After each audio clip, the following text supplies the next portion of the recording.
My name is You Yun, and You is my surname. I prefer to say it in the Chinese way, sorry. So it's always confused my colleagues and friends, I know. My name is You Yun, and I'm from East China Normal University. So I'll show you the PowerPoint for this short introduction. Our panel includes 3 presentations from Keita Takayama, Africa Taylor, and me, and 1 commentary from vCIES. And they're actually a selection of papers from a special issue of ECNU Review of Education by the same name, Beyond the Western Horizon Educational Research Towards a Deeper Dialogue About Our Independent Futures. Before our formal presentations, I would like to use a few minutes to briefly introduce the journal where I serve as assistant editor and how we gather together to do this special issue. As an international and open access journal launched in 2018, ECNU Review of Education is still quite young. By working with SAGE, this peer-reviewed journal aims to publish impactful research and innovative articles, not only related to current educational issues in China, but being aware of the domination of Western knowledge production and dissemination, it also encourages and bridge diverse voices derived from different philosophical and cultural premises, and on this basis to perceive and imagine education alternatively. So we see the significance of the topic addressed in this special issue and are thrilled to provide a platform to have the voices out. And here is the link for the journal if you would like to know more details about the collaboration and submission. With the support of ECNU Review of Education in May 2019, Iveta Silova, Jeremy Rappleye, and me as guest editors invited UNO Keita Takayama, Li Huili, Zhao Guoping, Africa Taylor, and Hikaru Komatsu to share and discuss initial ideas and thoughts on how to move beyond Western horizon in educational research from ecofeminist, decolonial, and East Asia philosophical perspectives. Also, special thanks to Mark Bray, Chen Shuangye, You Li, Song Wei, and Xing Shuyu for their participation and great help during the symposium. And if you visit the webpage of our panel on the CIES website, you may find the 5 videos about the Shanghai Symposium and interviews with Iveta, Jeremy, Keita, and Africa during the symposium, which will illustrate their recent research interest, their views on this special issue, and their expectation of this new journal. So welcome to watch them. And based on this inspiring symposium, we further developed our initial ideas. And in the end, we have received 6 papers. Moreover, we invited vCIES and Li Yanyi to share their great thoughts on the issue theme in general and our papers in specific. And in late March, this special issue was officially published online. All the papers are open access, so you may read them via the link shown on the screen or find the link through the CIES webpage of our panel. This whole issue aims to challenge the Western horizon from 3 specific dimensions: the onto-epistemic, subjectivity, and modes of learning or pedagogy, through the methodological advance of simple ethics. All included papers are convergent upon 3 themes, which are an alternative view of meta-narrative of the cosmos, or what we can call the auto-epistemic building blocks of our worldview, an alternative view of the human subject, and as a consequence, a divergent view of learning or pedagogy from Western liberalism. These papers illustrate varied worldviews that stake out alternative paths to the re-Westernization or de-Westernization narrative of resurgent liberalism. Toward this end, we commonly explore the following 4 sets of questions. The first is in relation to what set of dominant assumptions or narratives, that is, implicit symbolic foundations, that this alternative project in its current form speak, and what alternative questions is it aiming to answer, or what alternative state is it aiming to reach? And second, on the road to these alternative questions or states, in what ways must we reconstruct both onto epistemologic arrangements or knowledge and subjectivity? And to accomplish this, what new forms of learning or change in methods of how we learn are necessary to bring it about? Third, what are the connections, similarities, or resonates with the other alternative projects represented in this issue? And what are some of the key divergence, differences, and disagreements? Lastly, against this larger backdrop, what are the specific implications for education and schooling in its current form? And based on this, what sorts of philosophical and empirical research projects can be unfolded to bring these alternative insights into mainstream educational research domain? So in this panel, 3 presentations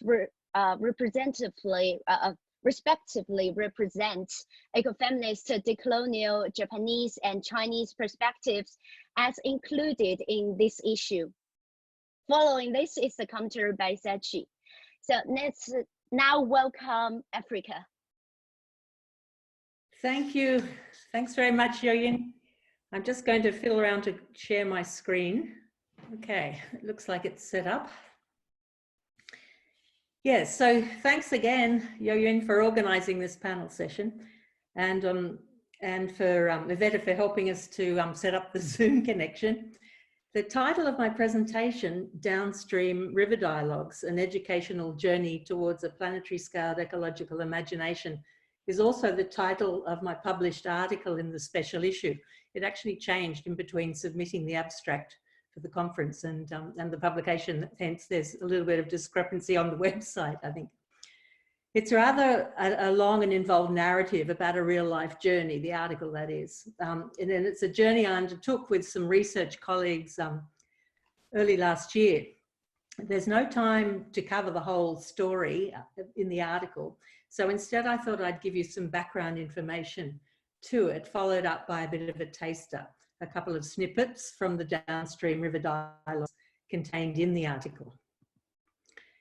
As Iveta and Jeremy outlined in the promotional interviews that Yo-Yin was just referring to, the special issue was conceived as a provocation to think beyond the sort of standard Western horizons of education.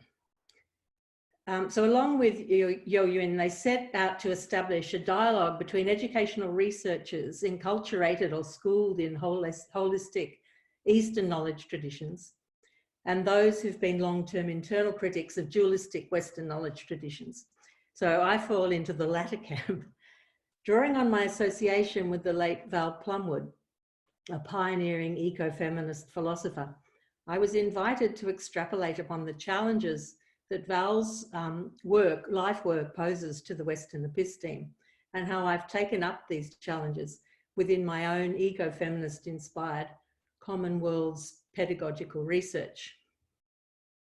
For those unfamiliar with Val's work, she's most famous for the prophetic warnings she made decades ago about the dire consequences of hyper-separating man, inverted commas, from nature, inverted commas, bolstering the ultimate delusion of human exceptionalism and justifying the twin imperialist and capitalist projects to master and to commodify nature.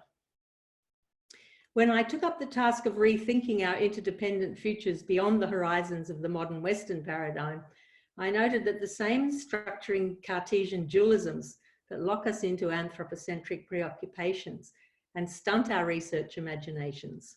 Also stunt what Val called our ecological imaginations, our capacity to think and act ecologically. These dualisms create the illusion of human separateness from and dominion over the rest of the world. They deny the interdependencies and mutual vulnerabilities of life on Earth, our own included. In the face of the intensifying climate change emergency, Val's prescient point, which I've put down here on the slide, if we're to survive the ecological crisis we've precipitated, we need to be adaptive enough to go on in a different mode of humanity or not at all. And this is directly relevant to the field of education. Educators have a key role to play in fostering this adaptation to a different mode of humanity, just because we're in the business of reproducing modes of thinking, including how we think about what it means to be human and our relations with the world. In my article, I identified the twin nature-culture and subject-object divides that structure the dominant Western educational paradigm as the key impediments to the kind of ecological thinking we need in order to go on in a different mode of humanity. These particular divides entrap us within the business as usual of setting ourselves apart from the world that we study as cultural or intelligent beings learning about nature. In fact, the standard practice of education can be seen as an iterative performance that enacts what Val always referred to as hyper-separation. That's because we, the researchers, teachers, and learners, are always the knowing human subjects, and our pedagogical task is to study or learn about the world out there, as if it's out there. The world we represent in our educational texts, in our human-to-human pedagogical exchanges, is the object of our learning. It can only ever be known about by us. As I see it, the perpetuation of dualistic thinking about an exteriorized world, devoid of subjectivity and agency, constitutes education's implication in the global ecological crisis. Because the mode of thinking that divides us humans off from the rest of the world is both foundational to and reproduced by Western-style education, it's also a huge challenge to turn around. My main contribution to deepening the dialogue beyond the Western horizon has been to supplement and enrich the conversation contributors to this special issue are having with each other across and about non-dualistic knowledge traditions by recounting the story of an unexpected encounter I had with a non-human subject, a river in Canada. This encounter prompted me to reflect upon the scale of more than human agency and the geopolitics of place. I wanted to bring this more than human dialogue into the mix for a few reasons. First, to extend the conversation beyond an exclusively human conversation, and thereby, at least partially, to subvert the nature, culture, and subject-object divides that are constantly rehearsed by academic discourse. Secondly, I wanted to provoke our research imaginations about the possibilities for relational more than human methods and pedagogies that exceed a singular human-centric notion of agency. And thirdly, I wanted to illustrate how the process of directly dialoguing with the world around us is a way of learning through our relations with more than human beings, entities and forces, with all of whom our lives are entangled. So the river dialogues actually weren't pre-planned. They unfolded during a climate action pedagogies research road trip I undertook with a small group of colleagues early last year to the infamous Athabasca tar sands oil mining complex in northern Alberta, and here it is. It's reputed to be the largest and dirtiest industrial complex on Earth with the single heaviest carbon footprint. To get there, we drove along the Athabasca River corridor from the river's glacial source, which is high up in the Jasper National Park in the Canadian Rocky Mountains, and down to Fort McMurray, the mining town that services the industrial complex in the boggy subarctic wetlands. The Athabasca River became an unexpected, compelling and enlightening travel companion. It prompted us to confront many forms of human separation, including disavowal and disassociation, which are kind of key elements of the modes by which we kind of interrupt the possibility for an ecological consciousness and execute this divide. We couldn't help but notice that at its national park source, the river is revered. In fact, it's referred to in quasi-religious terms as the great creator of the landscape. And yet 700 kilometers downstream in the oil fields, this same river is reduced to its economic value to us, and it's reduced to that alone. It's described as a vital natural resource because its waters are essential to all stages of the mining process, from crude oil extraction to toxic waste tailings storage. In the process, the river and the downstream ecosystems that it supports are sacrificed. They're depleted and they're poisoned. One purpose of the field trip was to meet local Indigenous and environmental groups in Fort McMurray and to learn about the ways in which they're mobilizing in the face of these kind of Goliath big oil industrial corporations. The other was to experiment with more than human commonwelding methods and pedagogies. The long road trip, took us a few days, offered us the perfect opportunity to observe the transforming riparian ecologies and acquaint ourselves with the river at different points along its course. At the places where the road ran close to the river, we stopped and hung out with it, paying attention to its changing forms, rhythms, and energies, and how they affected us. As a way of materially figuring what we were doing, seeing, and feeling, we also crocheted shapes of the shifting landscape as we drove through it. At night, when we stopped, we stitched the different pieces together, fashioning an unfolding textile map of our river journey. While on the road, we also took turns to read aloud our favourite passages from a variety of our favourite authors, but it was Val Plumwood's words that resonated most. Her reflections upon journeying as a way of simultaneously appreciating the Earth's animacy and the fraught human politics of place relations helped us to balance our attunement to the river's inherent liveliness with a critical perspective on the ways in which human interventions tap into its vitality and re-inscribe its ecologies. Her observations that journeys offer what she calls dialogic modes of multi-place encounters motivated us to experiment with alternative forms of narrative interaction, such as assembling the textile river map. After rereading Val's affirmation about dialoguing with nature in the active voice, that's a quote from her, rereading this spurred us to redouble our efforts to encounter the river as a narrative subject in its own right, as a life-giving animate being. In effect, our journey became a three-way dialogue between ourselves, the Athabasca River, and Val. But that's enough of the backstory. In the time that remains, I'm going to read you a couple of abridged excerpts from the river dialogues, just to give you some sense of how the river moved me to engage with it as an agentic narrative subject in its own right, and how this engagement then prompted me to reflect upon the politics of human-place relations. In fact, in this case, human-river relations. So, from the Upstream river dialogues. At such close quarters to their melting glacial source, the headwaters are pulsing with the release of stored energy. It's palpable in the reverberating roar of falling waters and in the release of stored and an ionized charge of moist air.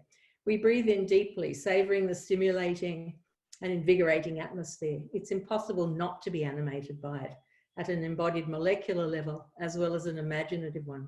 But it's also impossible to step outside of our settler colonial imaginings about awe-inspiring wild places like this, which are pre-cultivated by the romantic wilderness discourses of modern Western environmentalism.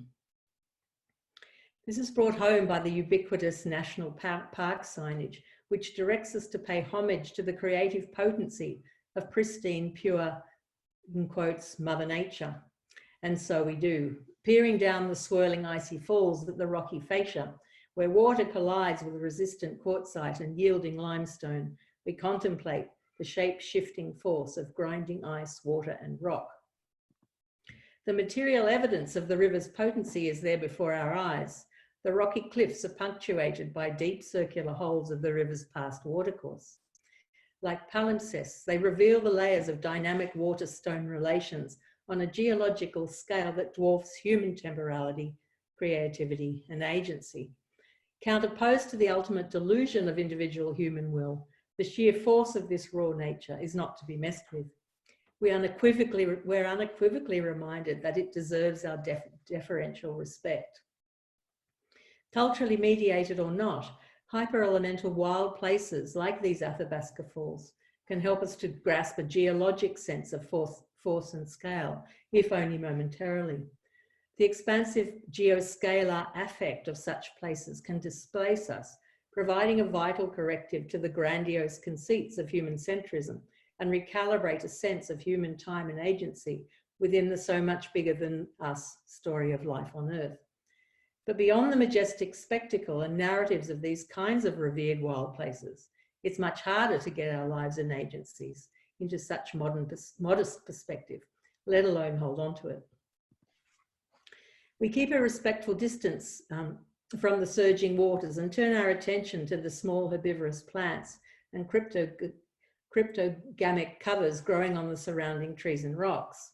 It's intriguing that such tiny, unassuming symbiotic organisms thrive so quietly and unobtrusively in the misty microclimate of this loud, exuberant, and showy place.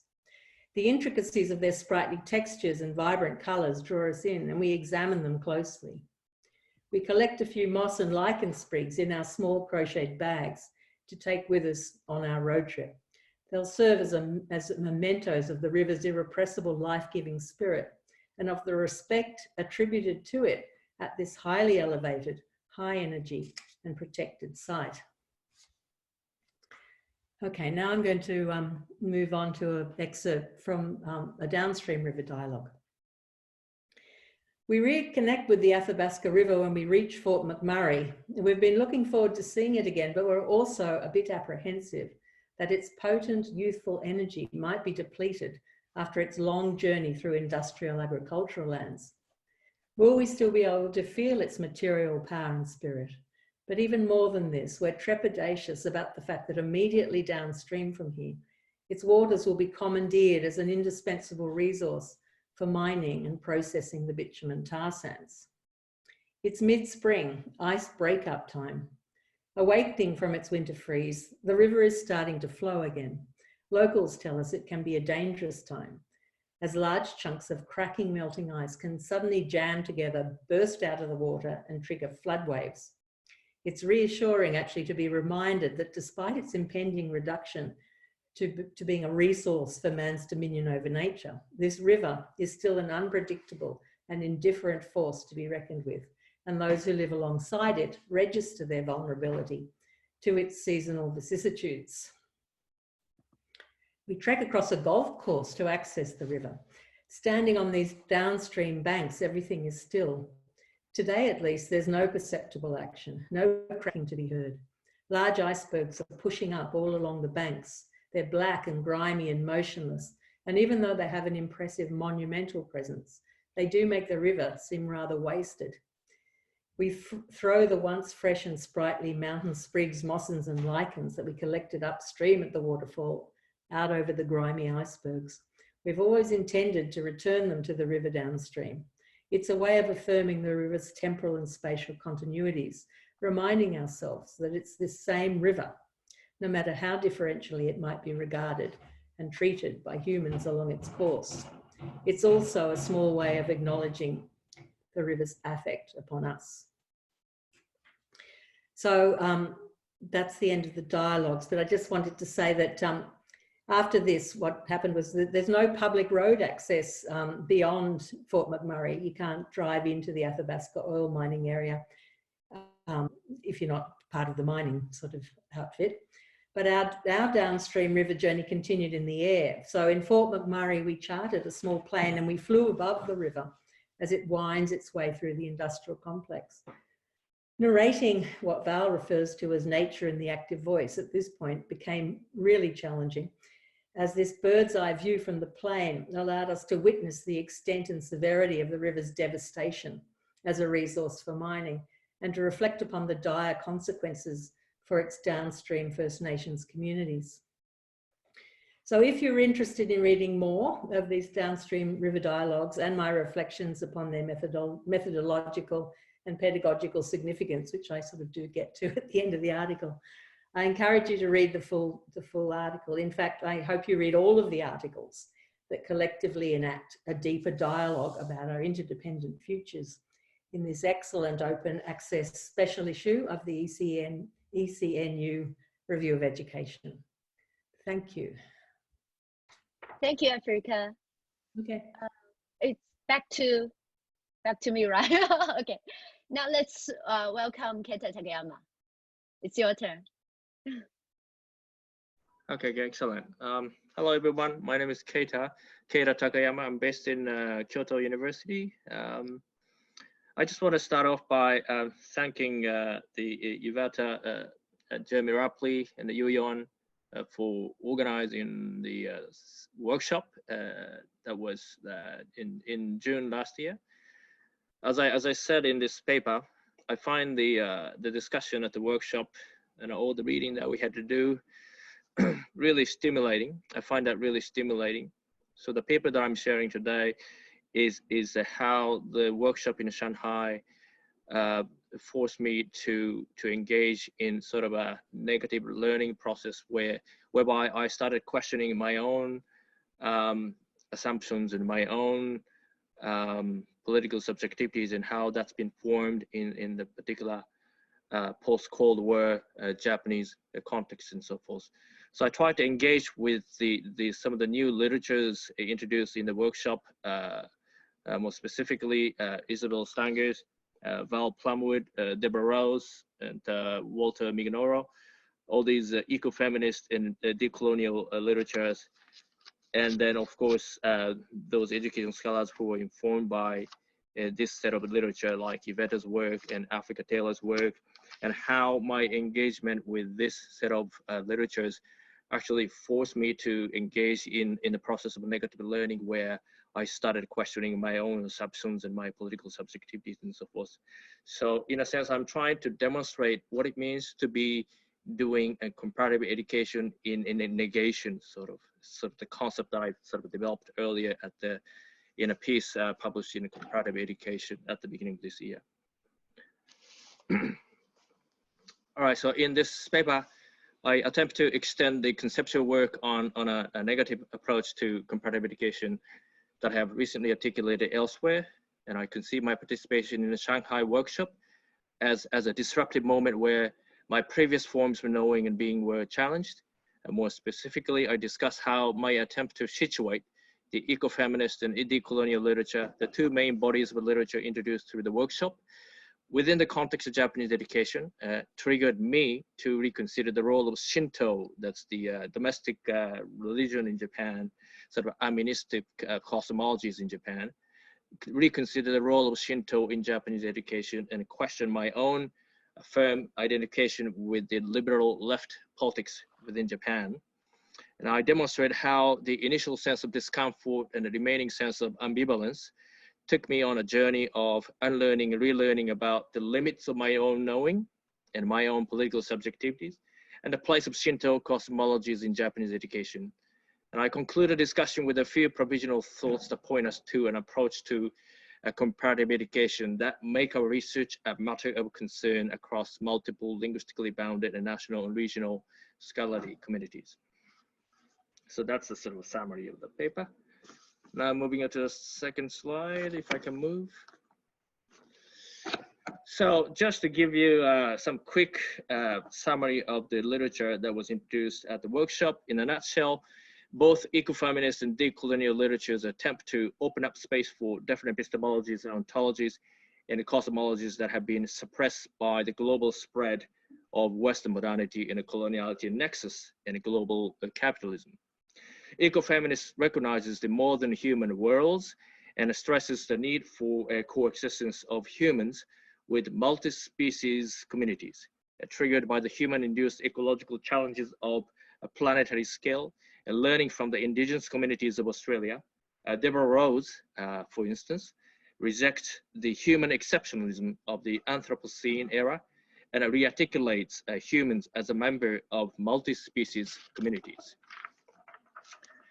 Rose in 2005 draws on her anthropological work with Australian Indigenous people in Northern Territories to unsettle the human-centric premises of Western philosophy by describing how the Indigenous concept of country operates upon the mutual entanglement of benefits that cuts across the human nature dualism. She puts forward an alternative vision of philosophical ecology that decenters human agency, knowledge, and intentions. In addition to anthropological studies with Indigenous people, historical studies of the world that once existed is another source of wisdom to encourage us to remember what had led us to the current epistemological and ontological conditions of modernity and what has been done to those who dare to be different.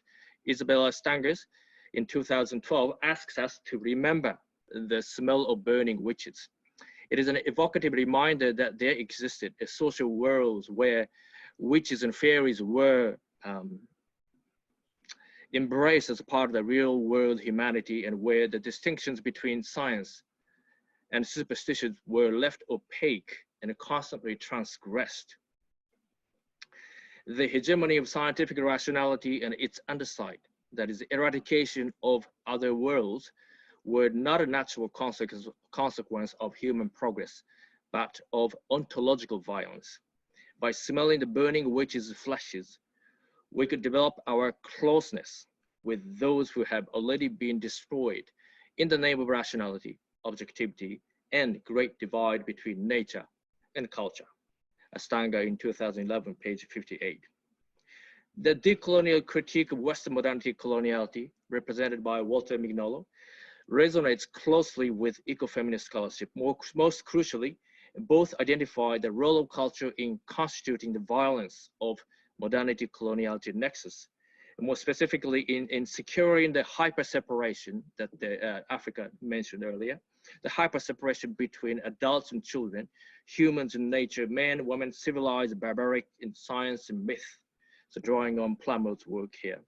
The Western Enlightenment notion of reason provides the logic of hyper-separation, with the former terms defined as the embodiment of reason and the latter as absence. Both decolonial theory and ecofeminist theory encourages us to imagine different ways of being and knowing that have been suppressed or even erased by a set of cultural norms and practices of modernity and imposed through colonial violence. So this is the sort of set of literature that I'm going to engage within the context of Japanese education. It's funny because I've moved to Kyoto, where I'm really surrounded by Shinto shrines and temples. It's a deeply spiritual place. And I think I've been certainly influenced by my physical presence in this historic place.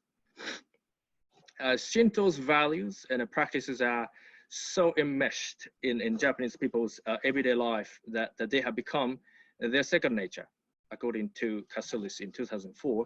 Central to Shinto cosmology is the reverence towards Mother Nature. Shinto stresses the greatness of the universe and the relative insignificance of human presence in its entire history. It also recognizes the agencies of the modern human world and their spiritual impact on humans. Common to any form of animism, Shinto locates spirits in both humans and non-humans, including stones, rivers, trees, foxes, thunder, ancestors, rice, waterfalls. That is a radical personalization of the universe, according to Jensen's and Block in 2013. According to Shinto principles, gods, men, animals, plants, inanimated objects are mutually permeable entities appearing as a unified dynamic field of existence, characterized by particular forms of immanence and vitalism. Jensen and Block, 2013. And much of this Shinto-informed view and attitudes towards the modern human worlds are not explicitly taught in Japanese schools. And this is because teaching such sentiments and dispositions towards the worlds beyond human is considered religious teaching. hence violating the principle of secularity underpinning modern education. However, research has shown that the Japanese curriculum, most notably in the Japanese language textbooks, implicitly teaches children emotional identification with non-human creatures and their worldviews.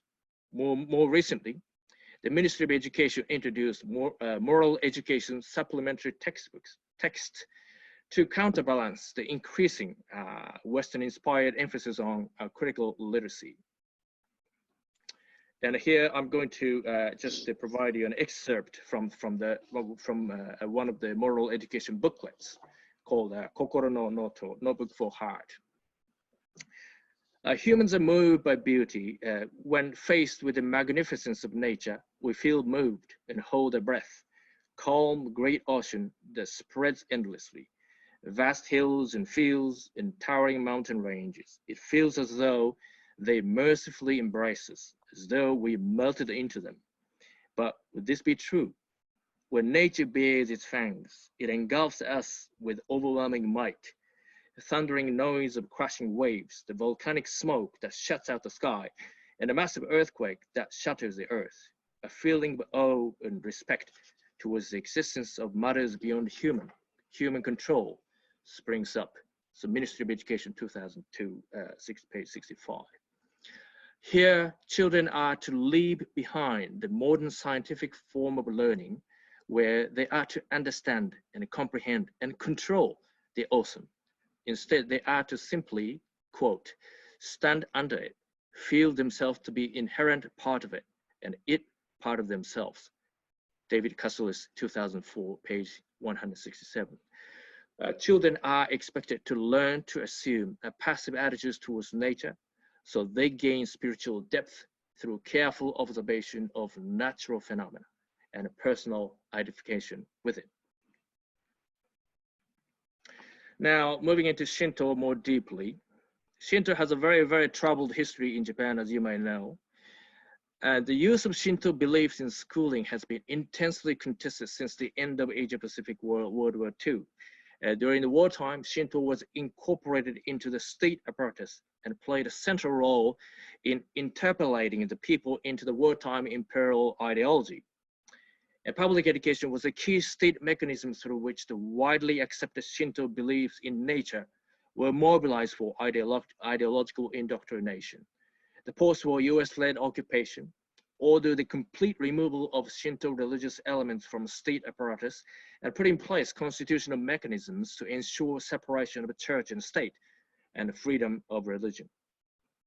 Since Japan's formal independence in 1952, those on the political right have consistently demanded the resurrection of the traditional Shinto cosmologies and patriotic values back into schooling. And by contrast, the Japanese liberal left sees such a move as a retrogressive desire to reinstate the imperial state and its ideology. They insist on protecting the liberal, democratic, and pacifist principles and constitutional frameworks introduced during the US occupation. So situated within this highly politicized policy context, the seemingly benign Shinto-informed concept, as you saw in that ministry textbook, such as awe and respect towards nature, matters beyond humans, and insignificance of humans in the whole universe, assume highly contested meanings. Liberals would argue that teaching the Shinto-informed worldview reinforces students' passivity towards nature, and by extension, towards the authority and the state. It is the unquestioned devotion in and a dedication to nature that was then politically appropriated to generate people's allegiance towards the emperor and imperial state, and a catastrophic sacred war for the imperial household during the wartime. Instead of teaching children to be passive, therefore, the liberal left critics, including myself, call for teaching the principle of rationality and a critical reason that are central to democratic citizenship. To those on the political left, the Shinto-inspired moral education supplementary text, as quoted earlier, is nothing but an expression of neoconservative desire to render people obedient in time of neoliberal economic restructuring. And if you look at my publications around 2010, much of my writing is really about this. I've made this argument repeatedly. As someone who supports a decolonial project towards the pluriverse worlds, I see the Shinto cosmologies as a great resource with which to explore ways to take Japanese schooling beyond the limits of Western modernity. Along with other marginalized epistemologies, ontologies, and cosmologies of the world, Shinto cosmologies can contribute to our reimagining what constitutes education and articulating what more than human education in this time of global ecological crisis might look like. They can contribute to serious critique of human exceptionalism and to furthering the idea of common worlds. At the same time, staying open to Shinto's potential contribution to the international conversation about decolonizing and decentering the human of Western epistemology will necessarily force me to challenge my earlier political position on the role of Shinto in Japanese schooling. I fear that my position will become almost indistinguishable from that of cultural nationalists who demand Shinto in schools for different political reasons. Now I want to share some reflections. So this explorative writing has brought me to a few important realizations. First, the decolonial ecofeminist literature has highlighted the limits of the post-war liberal political discourse in Japan, from which I draw considerably in my earlier writings. The literature has shown that the whole Japanese domestic debate over the place of Shinto cosmologies in education remains trapped within the discursive legacies of occupation and the Cold War. In education, Western political liberalism, introduced through US-led occupation, was welcomed by the majority of the intellectuals at the time. The immediate aftermath of Japan's political independence in 1952 witnessed some attempts to revert back to the pre-occupation state of education, but by and large, the egalitarian and democratic mechanism instituted by occupation remained intact till today. The 1947 Fundamental Law of Education, for instance, became the cornerstone of the Japanese liberalism in education and a focus of intense political struggles thereafter. Bipolar political deadlock was soon put in place between those who endorsed liberal principles and those who saw them as US impositions, reminiscent of the broader Cold War geopolitics of the time. In their struggles against the conservative romanticism of the imperial past, the liberal and left ended up withdrawing from any legitimate attempt to resuscitate the country's indigenous cosmologies from the tainted imperial past, hence leaving the Shinto-inspired ideas and values the exclusive properties of retrogressive nativism. So this is the discursive context of post-war politics of Japanese education, within which my whole political subjectivities were constituted. As someone who grew up in Japan and raised by a politically very active liberal mother, I was immersed in the liberal political discourse of rights, reason, and justice and democracy. And I view the conservative aspiration to bring back the Shinto and other traditional values as nothing but a backward move, a new conservative strategy to reinstate the imagined sense of national community in the time of neoliberal socio-economic fragmentations. As a part of my professionalization, I was socialized well into the mainstream discourse of Japanese post-war education scholarship, where, here I quote Jeremy Rappleye, where Japaneseness is automatically equated with negative distinctiveness, pre-war myth, and escape from the responsibility of making Japan fully modern. While recognizing the need to rethink the usefulness of post-war bipolar binary politics, I remain deeply ambivalent about crossing the political boundaries altogether. Here I am acutely reminded of the dangers in transferring purely philosophical arguments to the domain of politics that Winston Davis highlights in 1998 in discussing the historical roles of Japanese philosophers in promoting Japanese cultural nationalism. Davis makes the following point: the collapse of subject and object, thought and action, long the aim of Japanese philosophers, may be innocent enough as epistemology and Buddhist soteriology, but it can have a devastating effect when it applies to politics. Like Davis, I'm worried about the political implications of the Shinto cosmologies in Japanese schooling today, when Japanese scholars identify the rise of retrogressive nationalism, as well as depoliticization of education as the major concerns and call for resuscitating the roles of education for democratic politics. And yet, again, underpinning my concern here is another form of binary. My reservation is expressed through the either-or choice, either politics or philosophy. Would it be possible to salvage the multivalent, ethical, pragmatic character of Shinto from the nationalistic overtone that has dominated its domestic articulation? In a sense, Shinto is a placeholder for multiple interests within Japan. The dominant nationalistic discourse of Shinto, or what Cassilis calls the highly normative and prescriptive essentialist Shinto spirituality, like state Shinto, is certainly with us.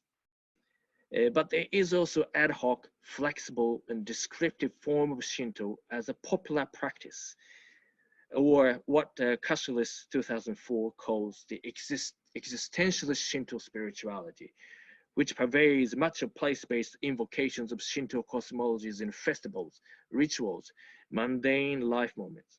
And I put up a picture of this local Shinto festival where some of my daughters participated in that picture. The existentialist Shinto spirituality gives us a way to be radically different today that centers on immanent connectedness of humans and non-humans, hence with considerable implications for reimagining education for sustainable future. As Jensen and Bloch argue, the localized or existentialist Shinto embodies an alternative politics of the polymorphous enactment of non-human agency that can help broaden the theoretical horizon on the entanglements among science, technology, and ecology, and cosmos. However, as Cassilis reminds us again and again, the two forms of Shinto spiritualities, essentialist and existentialist, should not be treated as another form of binary. They are not separate religious traditions, but instead overlapped in an internal relation with each other. In page 153. The history of Shinto in Japan has been infused with the tension between these two forms of spirituality, which remains unresolved today. To complicate the matter further, the distinction between existentialist and essentialist is not available in the Japanese vocabulary for talking about Shinto, according to Cassilis. Partly because of the nationalist political dominance in the domestic discourse of Shinto, the language of Shinto necessarily implicates essentialist assumptions. This poses immense challenges in terms of teasing out and mobilizing the existentialist, localized form of Shinto without invoking the essentialist form of Shinto spirituality that has exclusionary effects on domestic political front. For now, all I can do is to sit with the enormity of the conceptual and the political challenges and suggest that this conundrum is not necessarily particular to Shinto and Japan. Concluding, I guess in my discussion here, I have suggested this sort of a lack of methodological and epistemological methodological discussion in the field of comparative education about the very political and epistemological tensions explored in this paper. To me, this omission seems to have something to do with the fact that most of the researchers in the field of comparative education do not publish their research in the language of the targeted countries. They can afford to remain oblivious of the possible implications of their research to the domestic politics and scholarship. This piece, I hope, will encourage us to think deeply about the potential limitations and dangers of the decolonial knowledge project that focuses rather exclusively on relativizing and denaturalizing the assumed universality of Western modernity and its theoretical projects. Comparative education research must hold itself accountable for the political and epistemological consequences of its own research, not simply at the level of international scholarly discourse, but also at the level of domestic and national political struggles where the internal coloniality of power operates to create a serious material consequences on the basis of all sorts of differences. Embracing the notion of negativity as a catalytic moment of learning, I try to share some reflective and disturbingly reflective moments as to the nature of emotional and epistemological and ontological disruptions caused by my participation in the Shanghai seminar. In a very ironic way, in my attempt to articulate international implications of Shinto cosmologies as part of the broader ecofeminist and decolonial critique of Western modernity has deeply unsettled my own unquestioned commitment to the liberal left side of the Japanese post-war political divide. I hope that this piece will serve as a humble invitation to think through what the dual strategy, as suggested by Sun Ge, a Chinese thinker in 2015, what the dual strategy might look like in our comparative education research. To put it in the language of Stanger and Bruno Latour, it is an invitation to make our comparative education research a matter of concern across multiple language-bound national, regional, scholarly communities. But it is also an invitation to do comparative education in negation, that is to become attentive to and embrace affective moments of discomfort and ambivalence in order to open ourselves for radical differences. If comparison is not just about learning about others, but more importantly about having oneself affected by and transformed through the differences that we encounter, then we should be able to demonstrate how the process of learning about others can unsettle our existing horizon of knowing and result in a process of unlearning and relearning. And that is how the encounter with others profoundly shifts who we think we are and how we see the world and how we position ourselves within it. Thanks very much. I hope I didn't go over time. So thanks, Keita. And I'm going to use the pre-quote narrative PowerPoint because I didn't know how this virtual meeting would be like. Guan seeing the fish hawks on the sandbars in the river, the graceful virtuous lady, a fit mate for the Junzi. It is a very well-known poem in China from the first collected book of poems edited by Confucius, and it was selected as the first poem of this poetry book, supposed to be a very important one. But when I first read it, I was wondering how these two things were related. I mean, the fish hawk scene and the gentleman chasing fair lady. Then I was told that the scene of fish hawks was actually the mating call, which can be elusively analogized to the desire of gentleman for the fair lady. But later, I was told that what the gentleman dreams of must be grander than the fair lady. So the image of fair lady represents lofty ideal. Well, both explanations sound very logic, but maybe too logic for a poem. I have always wondered, is there an alternative interpretation? I think so. And as I was preparing for this paper, this poem has actually become a conspicuous example for my argument, which I will explain later.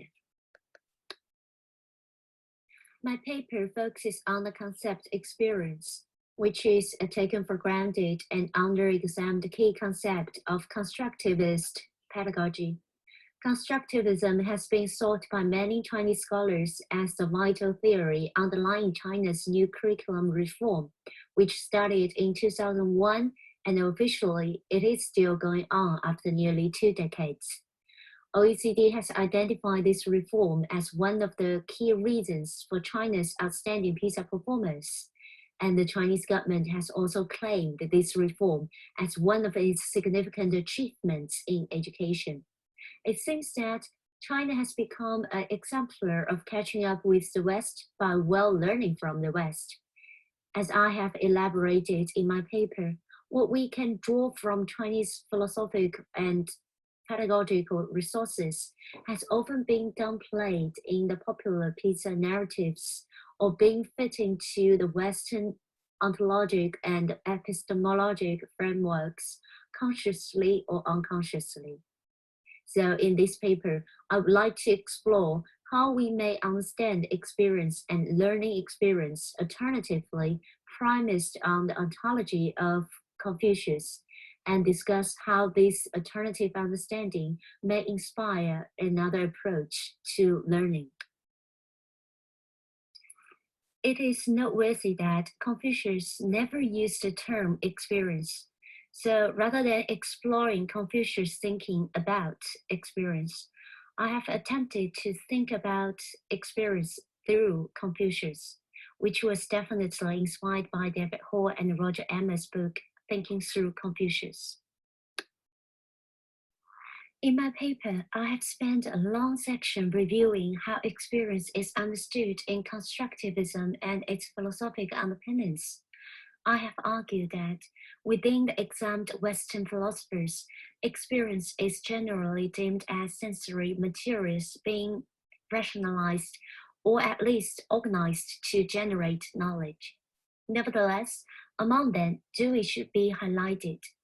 First, he stresses human nature interaction by experience, and in another paper in our special issue, Huili has compared Dewey's human nature interaction with Confucian's idea of 天人合一, which can be translated into the human nature unity. I shall get back to this concept later. What I would like to emphasize here is that although Dewey and Confucian scholars have highlighted the interrelation between human and nature, in terms of experience for Dewey, the immediate human nature interaction experience is gross and crude, which is to be transformed into the refined and reflective secondary experience, characterized by aesthetics and religiousness. In contrast, as I will explain later, Confucius is only concerned with intermediate aesthetic and religious experience. Second, the aesthetic and religious qualities of experience, as Dewey conceptualized, extend and deepen the understanding of experience in a more holistic sense. The pity is that they were largely overlooked in his books devoted to learning experience. Central to his concept of learning experience is students' life experiences, based on which experience is continuing and learning is growing. My paper is not to negate the significance of this non-form of understanding of learning experience, but to accentuate the verb form of experience through thinking from the ground of Confucian ontology.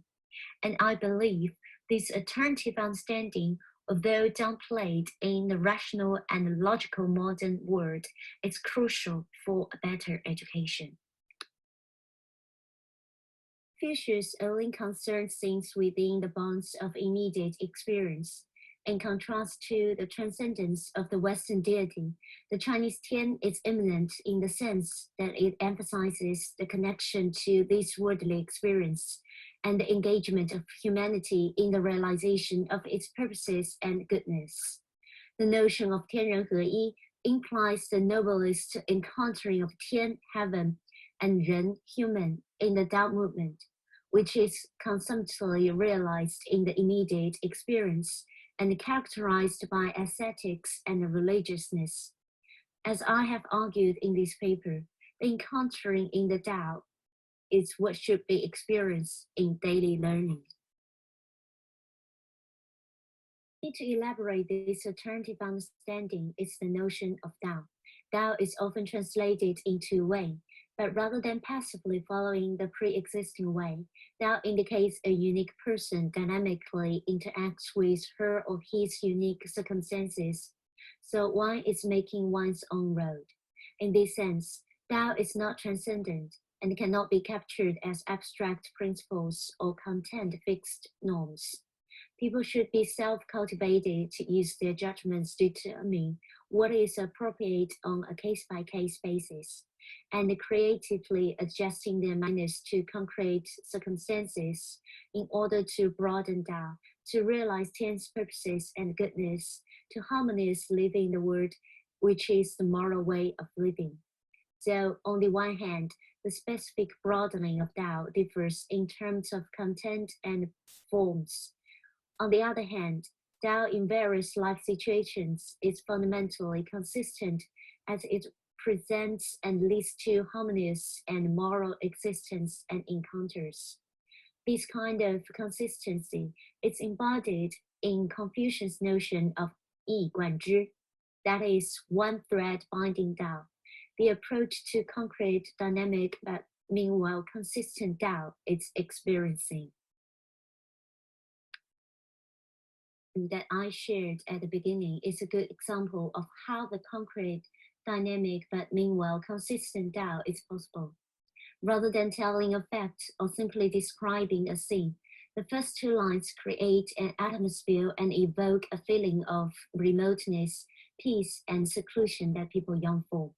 This way of composing poems is conceptualized as Xing, which emphasizes our responding to a stimulus according to the subtle influence we receive. Neither necessarily follows causal logic, nor presents the association of any substances, but retains sensory intensity and highlights the consistency of feelings. So the first two lines leads readers to imagine a gentle and serene lady who embodies the distant, deep, and graceful spirits and sense, just as the Chinese characters in blue, Yao, Tiao, and Shu imply, which attracts gentlemen, as indicated in the last two lines. There is no need of any further explanations for the correlation between these two images. What is consistent are experiences arising from two utterly different images, just like what you may experience from the two pictures on the screen now. And I assume this kind of profound experience is what gentleman pursues, which may explain why Confucius put this poem as the first one in his book. A story about Confucius' experience of music, recorded in Analects, illustrates experiencing as an approach to Tao. It reads, the master heard the Shao in Qi, and for 3 months did not notice the taste of meat he ate.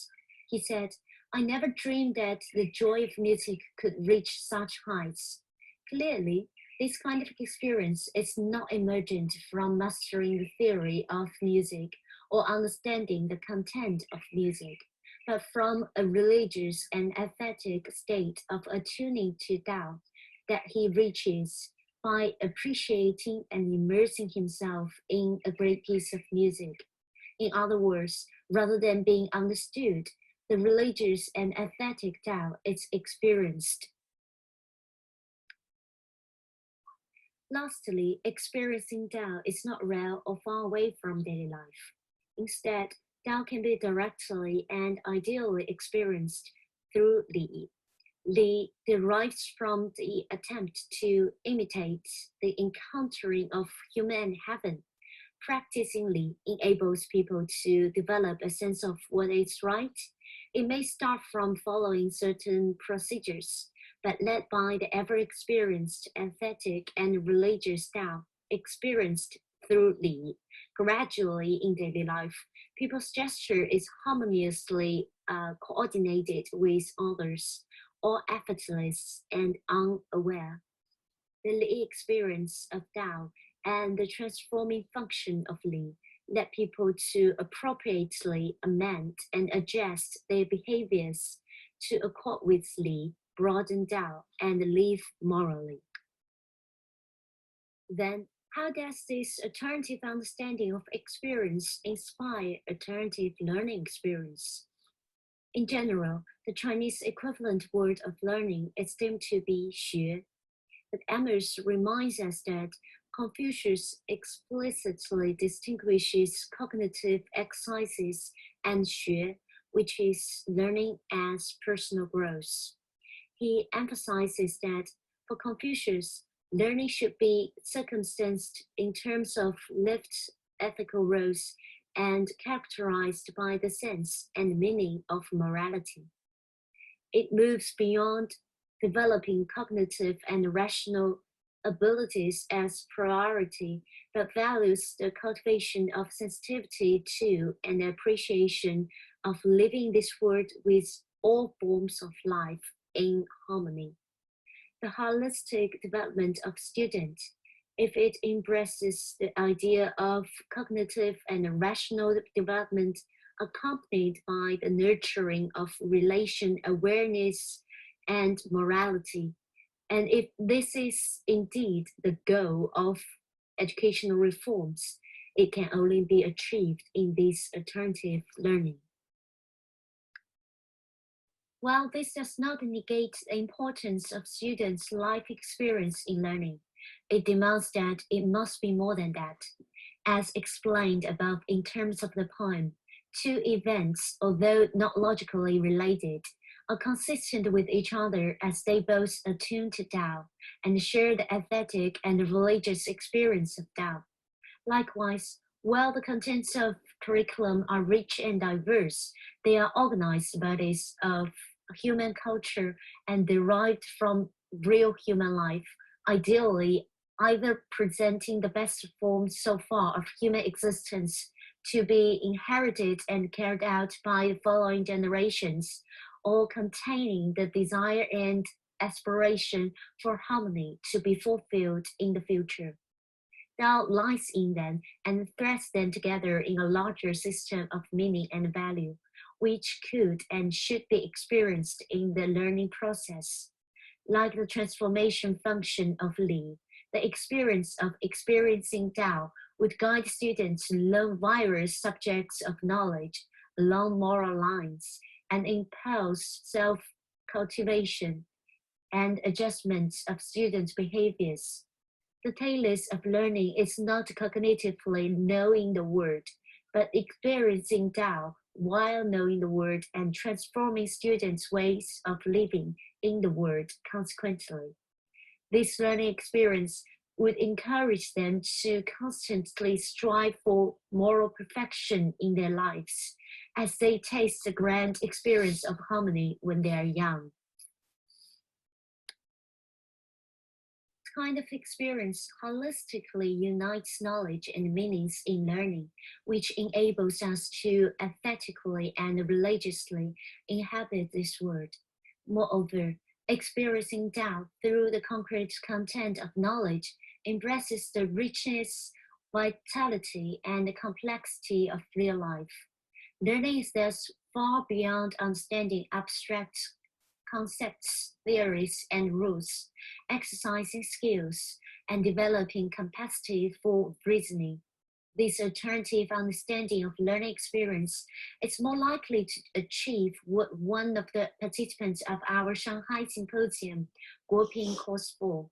She argues that logical thinking skills and rigorous reasoning should be taught along with cultivation of sensitivity to and responsibility for other human beings. From the ecofeminist perspective, as our another panel member, Africa, stresses, the sensitivity and respect should be further extended to students' daily more than human interactions and relations. Thus, learning experience is essentially about experiencing how Tao is experienced in various possible life encounters of students.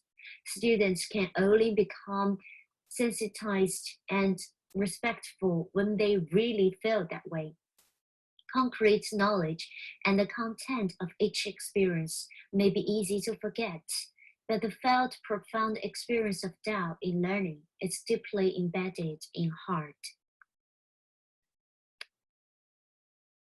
Quoting Stangers, as Iveta notes in her paper for our special issue, that while looking for alternatives beyond the logic of Western modernity would surely be perceived by many Western academics as a regress, it should not prevent us from reimagining the world in richer terms. Echoing Iveta, my paper is another attempt to regress from the evolutionary tale of modern science by returning to the immediate and irrationalized experience. Meanwhile, this returning is rooted in Confucius' ontology that conceives and experiences the non-bifurcated world in a religious and aesthetic mode, rather than Western rational and logical mode. We can also see similar ontologic reflection and approach in Jeremy Hikaru and Keita's paper. This is to emphasize that this learning experience is not an epistemologic alternative, which means getting access to the Western world in a non-cognitive way, but fundamentally originated from an alternative ontology that centers the harmony in unique life events, which means getting access to the correlated world by means of experiencing. By illustrating this ontological alternative of learning experience, this paper is an attempt to deeply decolonize our thinking about pedagogy. Okay, thanks for listening. And here are the main references. Now let's welcome Sachi for her commentary. Hi everyone, I'm Sachi Edwards, and I'm gonna pull up my screen share for you now. As you should know by now, all of these presentations are based on papers that were part of this special issue. And I designed this commentary for the panel today around my discussant piece or commentary piece that I contributed to the special issue in writing. And so the title of that is Allowing Ourselves to Reimagine Ecologically Responsible Futures for Education, Research, and Practice Globally, Critiquing the Limitations Imposed by Christian Hegemony. So I guess what I first really want to say about this special issue generally and the presentations that we had today specifically is that I just think that I really appreciate how what this demonstrates is sort of a dismantling of the facade that academics are infallible experts who simply disseminate knowledge, right? That you know, we are also in the process of learning, and through engaging with each other in the format that the special issue organizers and the workshop organizers facilitated, I think that it really demonstrates how we can, you know, through inspiring critical self-reflection and through opening up as individuals and being willing to genuinely listen to others, that even folks who are well advanced in their careers or who perhaps had very entrenched views, Keita, you know, explained his evolution in that regard. We can learn from others and we can evolve, and new directions in research and pedagogy can be explored as a result of those evolutions in our own thinking. And I also just think that this exemplifies what strong academic work might look like if we measured it in terms of thoughtfulness and deep listening instead of metrics like significance and generalizability, right? So I think that this type of writing or this type of this format of engagement that is representative of, that is represented by this special issue is really a form of, I would say, academic activism. And I encourage more special issues and collaborations of this sort in the future, definitely. So what I want to highlight in my commentary about the special issue and about these presentations is something that stood out very clearly to me as a thread throughout the papers and the presentations, even if it wasn't directly named by the authors or presenters, and that is the hegemony, or I might go so far as to say is the supremacy of the Christian worldview, right? This promotion of Christian supremacy around the world. So, for instance, the authors critique anthropocentrism and universalism as core concerns that limit our ability to imagine an ecologically responsible future for education. Anthropocentrism and universalism are rooted in exclusivist tenets of Christianity, where humans are deemed the superior species and only one truth is acknowledged. And these ideas have persisted in our post-Enlightenment, quote unquote, secular Western worldview, a worldview that may be non-theistic and non-dogmatic, but is still essentially Christian. And this is not just my ideas, these are confirmed by sociologists of religion going back into the early 1900s who are making these comments. So when the Western imagination about what is appropriate or even possible within education is limited by the epistemological and ontological boundaries of a culturally Christian worldview. Moreover, since many social science fields were born out of the Enlightenment movement, including philosophy and including comparative education, core concepts such as reason, knowledge, science, and religion are still largely understood. Sorry, this is skipping without my permission.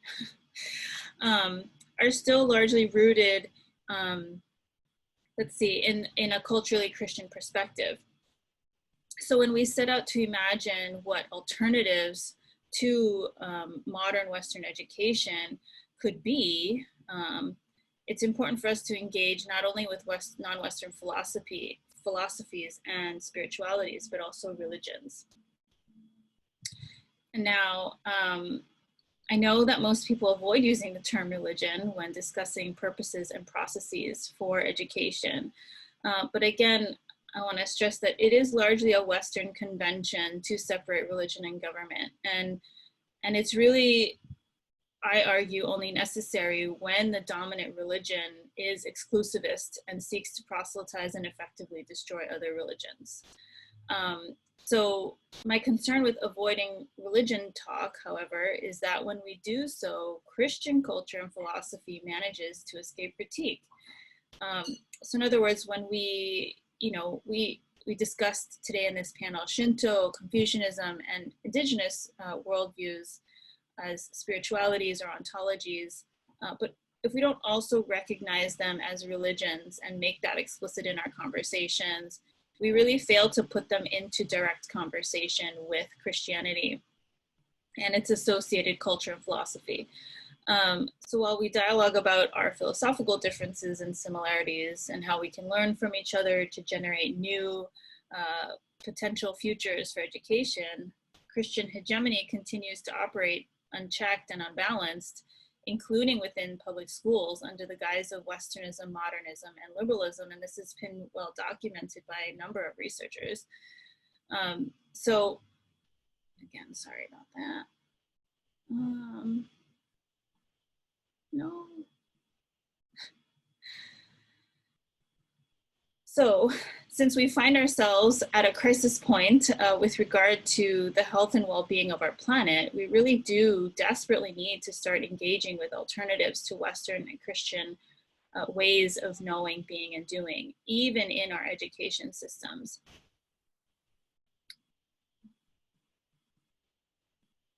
So what I want to leave you all with is sort of a list of questions. How might our conversations around the future of education change if we frame Westernization as an arm of Christian hegemony or Christian supremacy? What are the benefits and or challenges to naming a broader range of epistemological and ontological systems religions, thereby putting them into direct conversation with Christianity and the Christian worldview? Does suggesting that we use various spiritual or cultural paradigms in or as education violate the convention of separating religion and government? And if so, does that put limitations on our aspirations of building an ecologically responsible future for education? Are those limitations beneficial or even necessary? Does ignoring religiousness within various cultural and philosophical traditions allow for the perpetuation of Christian hegemony disguised as Western modern secularism? So I understand that these questions are complex, and Kate's presentation did a really good job of explaining how, there are various very local, political, in his case, context that might be complicated by the introduction of, let's say, a religious element of the education. But I just think that these types of questions need to be discussed more often within this field, so that we can sort of bring our heads together and figure this out, rather than sort of avoiding, you know, this topic of religion or religiousness or religious philosophy when we discuss what education could or should look like. So now it's our Q&A time. Anyone want to raise any comments or questions? Anything about our presentations, about our papers, special issue, journal? Maybe I'll help get things rolling. Yeah, thanks. Great. Well, Great. these were so wonderful, and especially together. I'm really appreciating the way that they built upon one another. And the interviews that were done for the special issue, Africa talked about being interested in the interdisciplinary nature of her work already. And I see the interdisciplinary value of all of these being presented together. And I really appreciated the Sashi, calling out Christianity. I so appreciate it. It feels like the one thing we aren't allowed to talk about, but when we're talking about Western positivist knowledges and how they've subsumed education, Christianity is a part of that. And so I need to think about that a little more before I say anything else, but that's the big thought in my mind right now. Thank you. Thank you for your comments. Thank you. I also appreciate the calling out of Christianity, Sachi, that you offer us. I guess for me, though, I don't see the Western episteme as being reducible entirely to Christian culture, though, because I feel as if this, the Enlightenment, the so-called, age of science and reason, through the Descartesian, mind-body split, and then the Kantian nature-culture split, as being, well, certainly coming from a Western culture that itself is derived from Christianity, but in another way of being a bit of a radical departure from it. So I think there are complexities to the philosophical trajectories of Western thought, and whilst I do acknowledge the implication of Christian thought in the upholding of the human species as the chosen species and the superior species and the sort of separation. I don't think it's the whole story. I think that Western science as a field of study did a lot to consolidate and that divide. So there are traditions of thinking that get taken in new directions, but I guess what I'm trying to say, I wouldn't want to reduce it, the whole show, just to kind of Christianity as a religion. I think it's a kind of it's a trajectory of Christian culture, and then moving into a kind of a scientific era of thought and philosophy. Yeah, I mean, I think that I certainly wouldn't reduce it to Christianity if you think about Christianity as the theological dogmatic tradition of Christianity. But this Western science and the separation of religion and logic still happened within a culturally Christian space, and these ideas that sort of developed in that culturally Christian space were spread around the world. And so those are not, it wasn't like you separate like your Western European culture from Christianity, and then all of a sudden it's universal. It's not universal. It's still very culturally specific. And so you remove the theology and you remove maybe the dogma of it, but it's still the whole socialization and worldview associated with it is still very culturally rooted in that. And so that there are other elements of it, but I guess my argument is that the Christian influence is not sufficiently acknowledged or discussed when we, even in our critiques of Westernism, modernism, liberalism. I think that Christianity needs to be a part of that conversation as well. One of our audience raised a question. Once we know that each of culture has some holistic and eco-friendly, non-dualistic epistemology, then how can we unlearn the current mode of Western modernist education and learn from each other? In the word of Symposius, is there any way to learn, transform one education to another? If yes, how is it differentiated from the current dominant mode of educational transfer? Learning from the best practice. Yeah, that's the question. Sorry, I couldn't pronounce the name. Anyone want to respond to this question?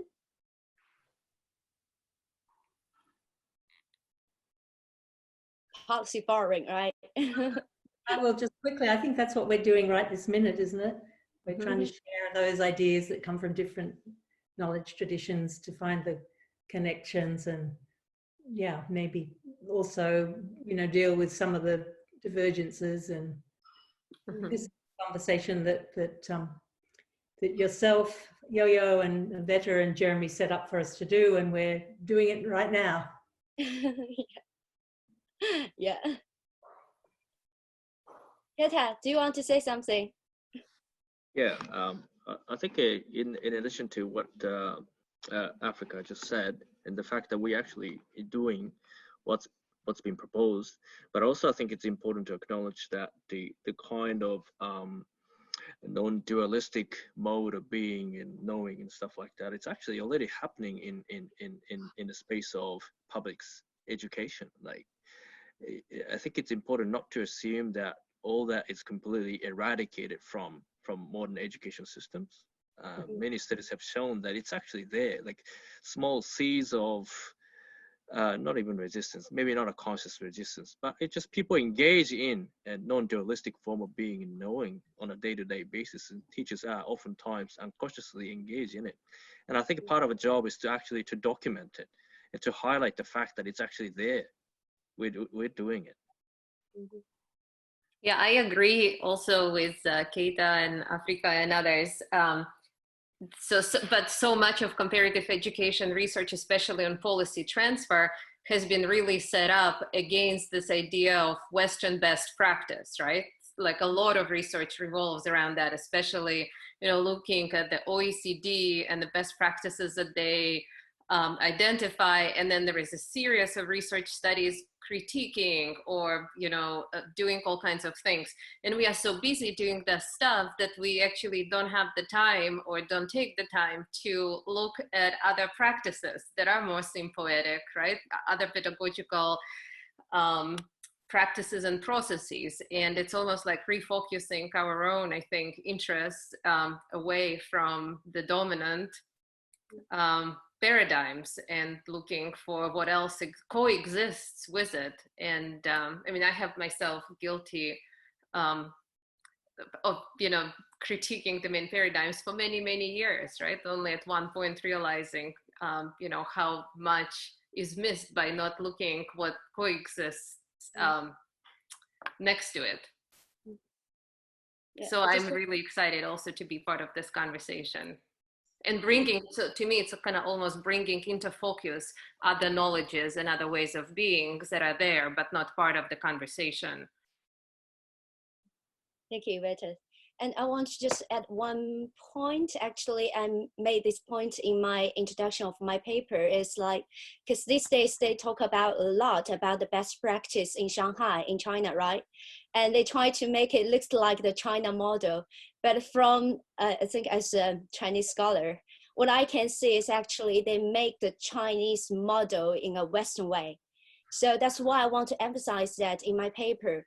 when we look at China, are we looking at the rich educational resources from the Chinese philosophy, or are we looking at what China tried to learn from the West? So that's something different. And another thing is like actually China has a long history of learning from Japan. And the same thing is like, are we learning from Japanese philosophy or educational resources, or we learn how Japan tried to learn from the West? So there's quite complicated when we're talking about learn from each other. So I think, so one of the missions we're trying to do in our special issue is to make this learning from each other in a more nuanced way. Try to what we really doing in policy transfer. Okay, yeah. Thanks for the question. But I'll jump in really quickly. So in my paper, I also try to talk a little bit differently about comparison too. And so I talk about comparison as a connective tissue between the different worlds, right? So kind of also rethinking how do we use comparison, because usually we use it to make hierarchies and distinctions, but we actually can look at it very differently and can actually use it to connect the different knowledges or ways of being. Thank you. And we got another question from Danqing. Actually, I know her, and I would like to thank her for uploading all the videos for us. So she said she wondered how the COVID-19 has affected or is affecting your educational research. Anyone can share some tips for doctoral students to stay positive and productive? Well, it completely incapacitated my ability to research. I've been sick, but I think it's interesting because I think there could be two possible responses to. Now I'm thinking about what education might look like in a post COVID-19 era. It's because I've been sort of getting all sorts of invitations to reflect on it when I'm in the midst of suffering from the consequence of COVID-19. It's like an impossible task to reflect when you're still in the midst of it. But I started thinking about what this whole global pandemic might actually mean, you know, for us in education researchers. Then I think it ties well with the theme of the special issue, the papers that we presented. I think one is I think what we are expecting to see in the post COVID-19 era is more emphasis on, you know, STEMs, you know, science and technologies, and so that it gets reinforces the belief that we are still, you know, believers of modern science, and we can control this pandemic. You know, we haven't put enough emphasis on science and technology, so that we need to do more in order to be able to perfectly control this pandemic. I think that's one possible response in education, and I think that's already has happened. You know, like there was an article, economic professor at Yale, talking about the correlation between the high science and technology piece of literacy in East Asian countries and the effectiveness of being able to control a pandemic in East Asia, right? Mm-hmm. So we're already seeing a response like that. So one is to really reinforces our belief in modern science and its ability to control the nature. But also, I think another possible response is for us to realize the vulnerability of a modern social system and our inability to control the nature, and how the pandemic is actually connected to the environmental destruction, and how the deforestation has forced the different species to live in close proximity, so that the diseases are more easily spread out amongst the different species and then to humans. So I think there is a potential that this pandemic will force us to realize and confront the fact that we are actually incapable of controlling the nature, and then what we have done to the natural environment is actually coming back to us. So I'm hoping that I think these two seemingly, I guess, contradictory responses. One is to reinforce the belief in science, but at the same time, started questioning the invincibility of humans in modern science. I think that's probably what we're expecting to see. And for the comment about like how to stay productive, I guess I want to encourage folks to give themselves permission not to be so productive right now, because, you know, I see all kinds of, you know, invitations to write more about how COVID-19 is affecting us. And, you know, I think there will be time for that later. Like right now we need to just get ourselves through this and take care of ourselves and our families. And I don't know, that's just my thinking. No, I agree. I think it's time to slow down and to realize that it's just wonderful to actually stay home. I've been hearing this a bird singing in the background in the back of my house, and I started questioning whether or not am I hearing this because the nature is back in the city, or is it because I'm slowed down enough so that I can actually pay attention to my surrounding, right? I don't know, but I think it's actually quite refreshing to be spending a lot of time at home and with the family and the kids, and not being too productive. Yeah, I totally agree too. But I do think that I agree with everything you've said, actually. I think it is a moment for taking stock and, you know, thinking through the fact that no one's immune and no one's invulnerable to this, you know, to a virus that's sort of beyond our control, and that it sort of is a moment for, you know, a step back into a kind of more of a position of humility. But I also think, you know, without it needing to be an additional pressure at this time, that thinking with the world and with what's happening in the world and thinking with the virus, it is an opportunity to I guess, recalibrate our sense of what it means to be human and our agency and place in the world. It's the perfect moment, really, to be doing that, to be basically taking ourselves down a peg and kind of really appreciating how we're not the major movers and shakers of the world. We're one amongst many, and we're as vulnerable as all the rest.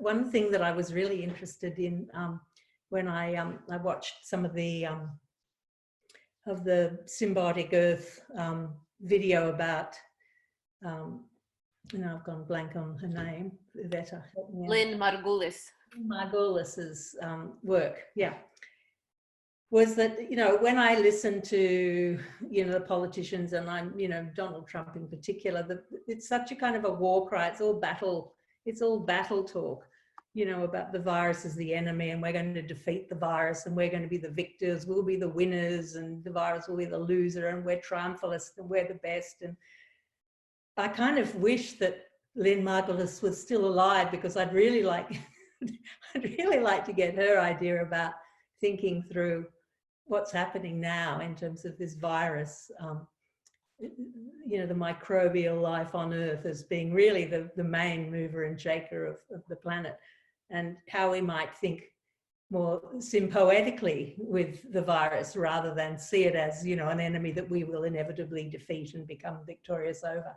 You know, that there's an opportunity here for a very different kind of narrative and script. It's a pretty hard one, but yeah, that's just what I've been thinking. Thank you, Africa. Thank you, Africa. Thank you, everyone. And actually, Angela shared her experience in Shanghai last year, right? As she was teaching some courses, and it's all about Western thinkers. Actually, last spring, Iveta and Jeremy did a joint course in East China Normal University in my faculty, and we tried to get all the students go beyond the Western horizon. And ironically, Andrew Schleicher was also there at the same time. So I think because after that course, I talked to students, and they kind of like it's kind of like bring a whole new world to them. They never thought about Western thinkers or theories or ideas in a very creative, critic way. So it's kind of like a beginning for them to doubt the word, but it's also very difficult for them because after this short course, they need to go back to their normal academic life, right? So it's another way. So it's like a conflict inside them, but I think it's a good start because to showing them there is another way to think. So I don't know if you get another chance to go back to Shanghai, maybe you can share with them your experience about like thinking beyond the Western thinkers. I think that would be helpful to them. Yeah. And there's some comments from Lauren. What role does foreign language acquisition play in pedagogical transformation towards education for sustainability? Do you think that the study of language might open the doors, so to speak, through which we are able to simultaneously self-reflect and question our own positionality while also connecting with epistemology outside of the binarized Western, non-Western? Thank you for the question, Lauren. Africa, want to say something? I think this is one for you to answer because you're the bilingual person. Maybe Keita, you want to say something? I can only speak Japanese, and I said that in English. Well, if you, I mean, I agree. I think so, yes, because if you look at the language structure, I mean, thinking about Japanese language for a second, the very structure of the language is embedded in a very epistemologies and ontologies, right? The fact that Japanese often drops subject, I is often omitted. Why? Right. I mean, I think people can argue that it's very much sort of how the language structure itself decenters the subject. So just learning, paying attention to the structure of the language and how they differ from one language to another, immediately help you understand a different worldview or relationality that's embedded in the structure of the language, right? But also, you know, you don't need to be able to completely master a different language to be able to learn from a different body of knowledge. I mean, you know, like there's all sorts of literature available translated into English. Of course, in translation, of course, in the process of translation, a lot of things get lost. But I think people are doing a quite exceptional job in maintaining the subtleties and nuances and overall worldviews, sort of philosophical underpinning of the body of knowledge being carefully translated into a different language. Of course, there's some limits to it, but I wouldn't say that you would have to learn a different language in order to be able to appreciate different worlds that exist out there. I do think it's helpful, though. I mean, most people who are bilingual or multilingual can tell you that to think in different languages means to think in a totally different way and to perhaps see the world in a totally different way. And so if you can learn to think in a different language, not only to, you know, basic conversation, but if you can learn to think in another language, you can learn to see the world differently, or even realizing that there is a different way to see the world could be an outcome of language learning, you know, so. Yeah, I actually pushed, go ahead. I think it's so important. It's not like, you know, all the other human languages, you know, have the equivalent words for my language. And, you know, so, you know, we just have to find the equivalent word. It's actually a different way of seeing and thinking. Like language structures our thoughts. And you know, and it comes from an experience of the world that's quite sort of culturally, geographically specific, historically specific. So I think, yeah, that just that recognition that there's more than one way to make sense of who we are and the world around us is profound. I just wanted to extend it though, to sort of think perhaps, you know, we could think of it in terms of tuning ourselves to non-human languages as well, if we're thinking about ecological sustainability. And, you know, it's arguably, you know, there are many different languages happening and not all of them are human. So, you know, we can sort of push ourselves to sort of get a sense of communications beyond. And many people are writing about this now, particularly out of cultural anthropologies, I think, you know, about how forests think. There's been some amazing work done about the way trees communicate with each other in forests through their root systems and the fungi that lives with them, and lots of work on birds, bird song.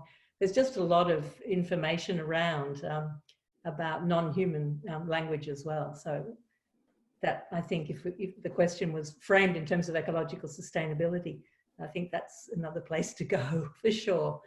Hard, but worthwhile trying, I think. Yeah, thank you, Africa, for extending this language question to the more than human words. I just want to say something very quick, because I'm learning Japanese now, but very slowly, like 5 minutes every day. And what I found is interesting is, like, I know this non-self concept for a long time, but when I started to learn Japanese, I realized, I experienced what is non-self.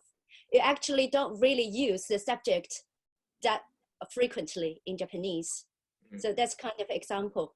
But it's quite late now. It's like 2 hours for this panel. And thank you for everyone joining us. And thank you for all the comments and questions. And we can continue this conversation on the website of CIES of this panel. You can leave your comments there and a question there. We're very happy to share our experience and ideas. And thank you again for joining us. And I hope everyone stays safe and healthy and happy. Bye, everyone.